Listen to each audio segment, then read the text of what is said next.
Shalom, bertemu kembali di program Baca Alkitab dalam 3 tahun. Dalam kesempatan ini kita akan melihat dan belajar bersama dari Mazmur pasal 78. Secara ringkas, Mazmur 78 menceritakan nyanyian pengajaran Asaf yang mengingatkan umat Israel untuk belajar dari kegagalan nenek moyang mereka yang tidak mentaati dan ketidakpercayaan mereka terhadap Allah. Garis besar Mazmur 78. Ayat 1-8, peringatan untuk belajar dan mengajarkan hukum Taurat Tuhan. Asaf memanggil umat Israel untuk mendengarkan pengajarannya dan mengajarkannya kepada generasi yang akan datang tentang kekuatan, keajaiban, dan hukum Taurat Tuhan. Dan supaya umat Israel menaruh kepercayaan kepada Allah dan tidak melupakan perbuatan-perbuatan Allah serta mentaati perintah-perintahnya. Sehingga umat Israel tidak jatuh ke dalam dosa ketidaktaatan dan pemberontakan seperti yang dilakukan oleh nenek moyang mereka. Ayat 9-31, kisah tentang murka Tuhan terhadap umat Israel yang tidak percaya dan ragu akan keselamatan daripadanya.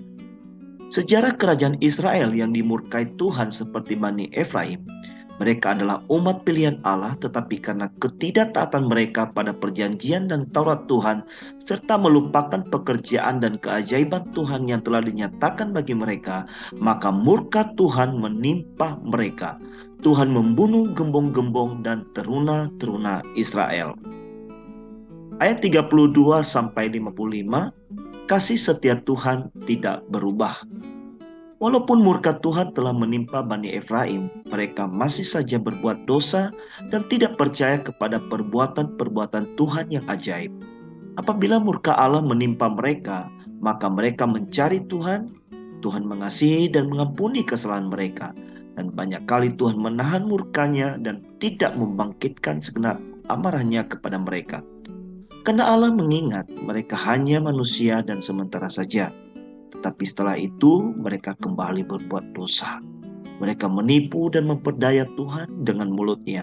Bahkan berkali-kali mereka memberontak terhadap Tuhan, berulang kali mencobai Allah, menyakiti hati Allah, dan mereka melupakan kasih setianya.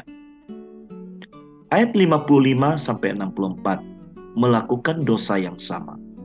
Bani Efraim yang telah berulang kali mengalami kasih setia Allah, tetapi mereka tetap melakukan dosa yang sama. Mereka murtad dan berkhianat terhadap Allah seperti nenek moyang mereka, sehingga Allah menolak umat Israel karena dosa mereka dan membiarkan mereka diserang, dilawan, dijarah oleh musuh. Ayat 65-72, orang Israel ditolak, Tuhan memilih Yehuda, Sion, dan Daud. Ketika Tuhan melihat umatnya dikalahkan oleh musuh, Dia bangkit pada waktunya untuk membela umatnya. Pada masa yang sama, Allah tetap Allah yang adil. Oleh karena dosa, Allah menolak kemah Yusuf dan suku Efraim tidak dipilihnya. Karena kasih setianya, Tuhan sendiri menyatakan perkenanannya kembali kepada umatnya dengan cara Ia membangun baitnya yang didirikan di kota Daud. Ia menyelamatkan sekumpulan orang kecil yang setia kepadanya, yang menjadi tunas bagi pembangunan baru. Allah memilih suku Yehuda, Gunung Sion, dan mengangkat Daud menjadi gembala bagi umatnya. Kesimpulan, Asaf memanggil umat Israel untuk mendengarkan pengajarannya dan mengajarkannya kepada generasi yang akan datang tentang kekuatan, keajaiban, dan hukum Taurat Tuhan. Dan supaya umat Israel menaruh kepercayaan kepada Allah dan tidak melupakan perbuatan-perbuatan Allah serta mentaati perintah-perintahnya. Sehingga umat Israel tidak jatuh ke dalam dosa ketidaktaatan dan pemberontakan seperti yang dilakukan oleh nenek moyang mereka.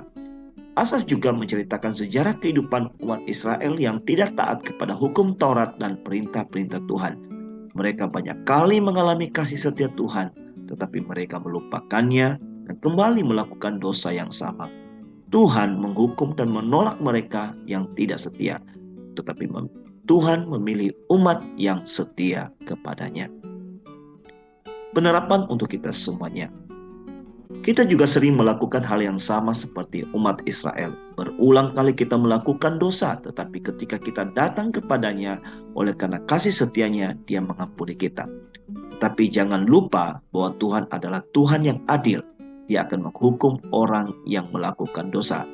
Andaikan nanti ke dalam Galatia 6 ayat 7-8 bahwa Tuhan tidak mau dirinya dipermainkan. Namun penghukumannya bukan karena ia membenci kita, tetapi ia ingin memurnikan kita. Apabila kita dihukum karena dosa, itu adalah peringatan, bertobatlah dan jangan lagi melakukan dosa. Ajarkanlah hukum dan perintah-perintah Tuhan kepada anak-anak kita, supaya mereka menjadi generasi yang memuliakan Tuhan. Setiap orang percaya adalah umat pilihan Tuhan. Oleh sebab itu, taat dan setialah kepada hukum dan perintah-perintah Tuhan. Demikianlah Mazmur pasal 78. Tuhan Yesus memberkati.